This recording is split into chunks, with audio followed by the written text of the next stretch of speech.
Poonam Pandey's recent death hoax wanted to raise awareness about cervical cancer. But did it really? Over the weekend, Pandey, along with agencies Spang and Autofly, clarified that her fake death news was just to get people to look up cervical cancer. As evidence, Spang claimed a spike in Google searches on cervical cancer. But if you compare, Poonam Pandey appears in over 70% of Google searches, while searches on cervical cancer are not even 30%.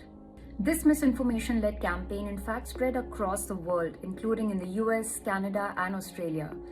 In all these countries, Poonam Pandey was a top search, not cervical cancer. So the argument that the stunt succeeded in starting a conversation about cervical cancer doesn't really hold water.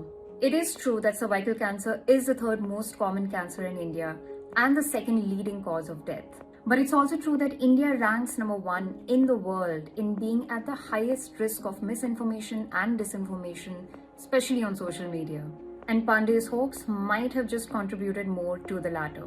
There are more dignified and yes, possibly less viral ways to talk about cervical cancer. And one of them is accessible, simple, and consistent public service announcements. More than 90% of cervical cancer cases are linked to human papilloma virus or HPV, which spreads through sexual activity. But did you know that India has had HPV vaccines since 2006? Right now in the market, you'll find Cervivac vaccine by the Serum Institute of India and Gardasil developed by pharma company Merck. Girls between 9 and 14 years of age should get 2 doses of HPV vaccine.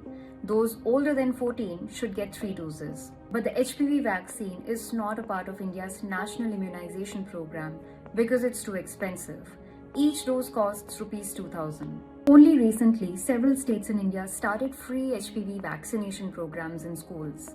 And this year, the government announced its plans to focus on vaccination against cervical cancer for girls in its interim budget. And while we're on this topic, India ranks the highest in cases of breast cancer. But only 1% of women have ever attended a breast cancer screening program. Besides clinical breast exams and mammograms, medical experts maintain that one of the best methods for early detection is self-examination. This is all critical, newsworthy information, which deserves to be relayed to you in a dignified, responsible, and noise-free manner.